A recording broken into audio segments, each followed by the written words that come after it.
Let's come to God in prayer. Let's pray. Gracious God, thank you for your love and care. Thank you that you choose to be our shepherd and to walk with us. Open our hearts and minds to hear the words that you have for us today, and may they encourage us as we walk through the journey of life. Amen. I reckon that there's perhaps no better time of the year than the Easter season to acknowledge the depth of the sincerity of Christ's love for us all. It's a love that's willing to sacrifice, endure tremendous suffering, and to overcome the grave. And the parable of the Good Shepherd speaks of the love of Christ, and it's boundless and enduring, and yes, even protective. And it's the story of a Saviour who's willing to lay his life on the line for the sake of the salvation of all people. Now, throughout the Gospel of John, both the person and the divine nature of Jesus is explored. John really wants to show us who Jesus is through his teaching and his miracles. And in John 10, Jesus uses the parable of the shepherd, his sheep, and the gate that protects the sheep to explain his divine role. In the parable, Jesus is aware that his disciples don't quite understand what he's saying, and John seems anxious that we understand who Jesus is and what his life and death means for us, the readers. Now, as some of you may know, and a lot of people who've been to the Middle East would understand this, that the shepherd is a very rich image, and it's a very traditional image in the Middle East, because even today, the sheep are led by a shepherd who knows their name and they know his voice and are happy to follow him. The shepherd leads the sheep to rich pastures and he protects them from any danger, and he's prepared to die to save the life of his sheep. Unfortunately, we don't quite understand this picture of a shepherd, because here in Australia, we don't have cute little flocks of sheep. We usually have mobs of sheep, yeah? Yeah. And the mobs of sheep graze far and wide. Some of them are in lovely paddocks. Some of them are not quite in lovely paddocks. In some areas, they have very big paddocks. And generally speaking, they are not called by name. They are called some names, but I won't repeat those in church. But they're usually moved around by people on horses, people on motorbikes. Even for me, I've done the motorbike thing. I've done sheep in the ute as well, with the kids running around riotous.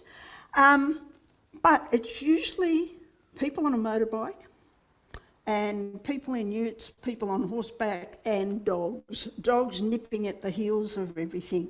And like I said, they don't always call sheep by the best names. And I shouldn't add this one, but I probably will, because my friend who had sheep said that he'd been told that the only thing stupider than sheep were the people who owned the sheep. Sorry, guys. I apologise at the start.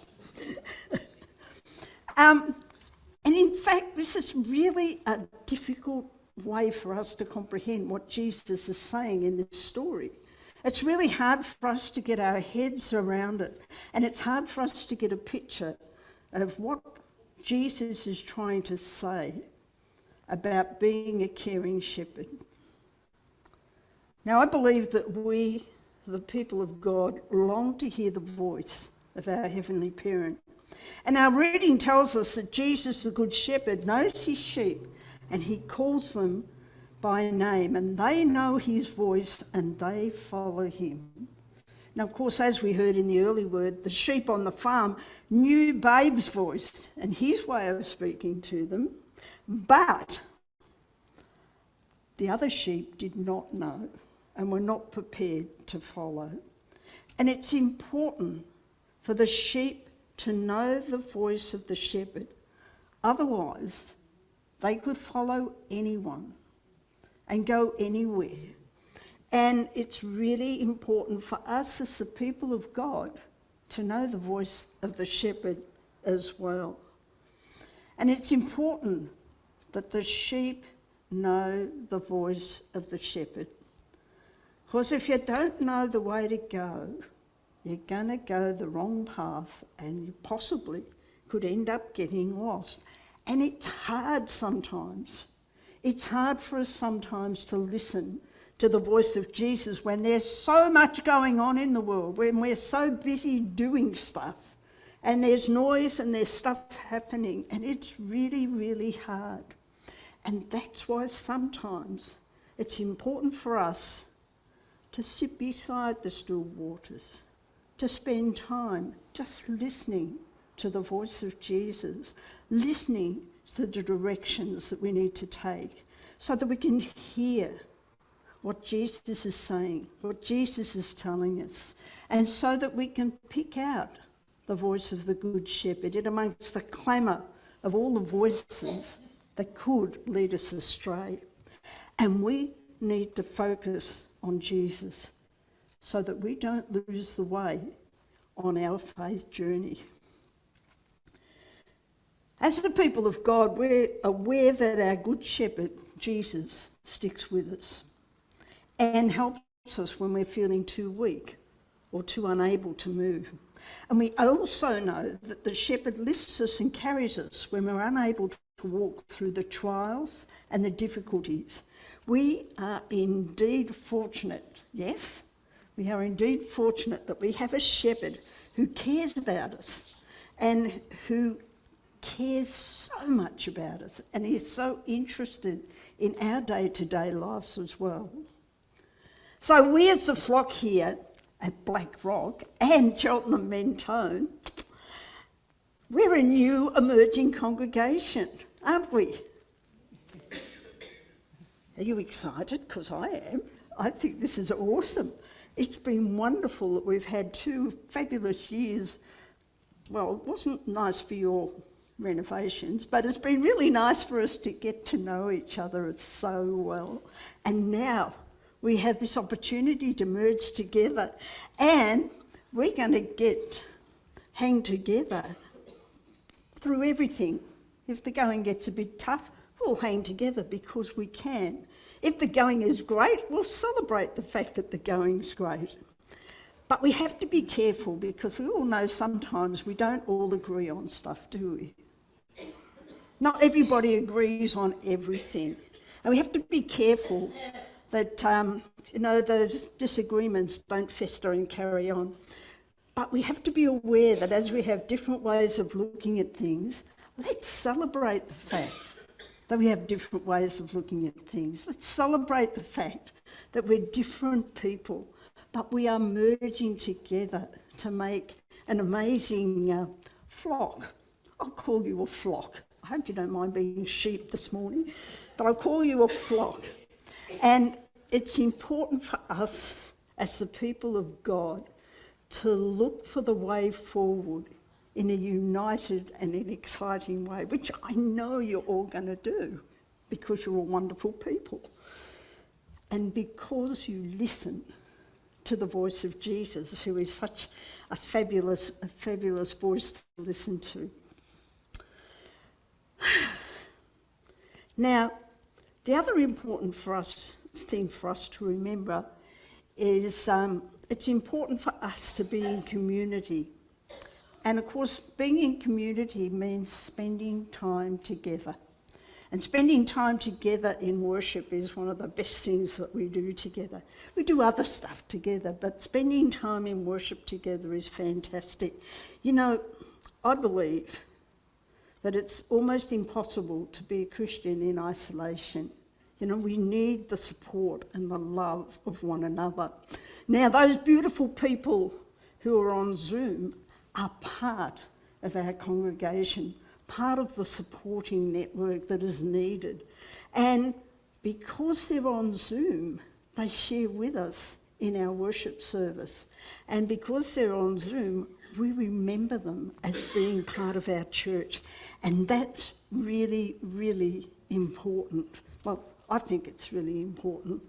And so as we join together this year, and as we work through all the nuts and bolts and all the stuff that has to happen as part of our going, hi there people on Zoom, and nuts and bolts and things that we need to do as we join together, may we learn to shepherd each other into a sense of awe and wonder in our day-to-day existence, and care for one another as members of God's amazing flock. It's an exciting time, isn't it, as we venture forth into a new beginning. Now, Jesus also said, I'm the gate. I'm the door for the sheep. Now, sometimes this could sound like a blocker. And I don't think it's a blocker. I think it's a protective thing. I think it's Jesus saying, I'm prepared to do whatever to look after my sheep. And in the Middle East, the sheepfolds in the paddocks didn't have doorways. And so the sheep was sort of placed inside a fairly roughly built wooden structure, or a brick structure, rock structure, or even in a cave. They had no doors, so the shepherd would lie down on the ground to protect the sheep, so to keep the sheep in, but also hopefully to keep the predators out. And so effectively the shepherd became a gate to safety and security, and sometimes it was often the only reason that they survived out there in the open. It's a narrow gate into the sheepfold and a narrow gate out of the sheepfold. And Jesus leads us in and out of the church building, out into the world that may not always be friendly. But just as the good shepherd journeys with his sheep, Jesus journeys with us and helps us through the ups and downs of life. We know that as the people of God, we need to be prepared to open the doors of our churches, to invite people in. You know, not to be blockers, but be open and welcoming to those who come through our doors. And it's a really important thing, because as a flock, we can grow together and be open and accepting. Yes, good. So, as both shepherd and gate, Jesus is not only our entry point into abundant life, but also Jesus is our partner along the road of life. I reckon that's exciting. I hope you do too. So, what's the sheep story saying to us as a church this morning? The relationship that this shepherd had with his sheep was one of trust, harmony, and well-being. And this is the relationship that Jesus has with us, and he wants us to have with each other. Now, in the 23rd Psalm, we hear that the sheep need three things for well-being. They need good pasture, adequate water, and a safe path. And that's exactly what we need in our lives of faith. We know the shepherd, Jesus, and we recognise his voice, and he will lead us along the right paths and provide all the essentials for our faith journey. So the good shepherd Jesus laid down his life for his sheep. So we are important sheep. Oh, maybe you'd rather just be people of God. And we're worth dying for, which I think is pretty awesome. And we as the people of God are not always called to lay down our lives or put our lives on the line for our faith or for each other, but we all are called to stand together, to work together through the good times and through the not so good times. God, our Heavenly Parent, has promised to always be there for us. And as we've read, Jesus is the door to life with God. And the door is usually open, and in Jesus is inviting us all in. Jesus said, I'm the good shepherd, and I care for my sheep. Remember, you are always welcome in the sheepfold of life with the good shepherd, and I reckon that's an awesome invitation. Amen.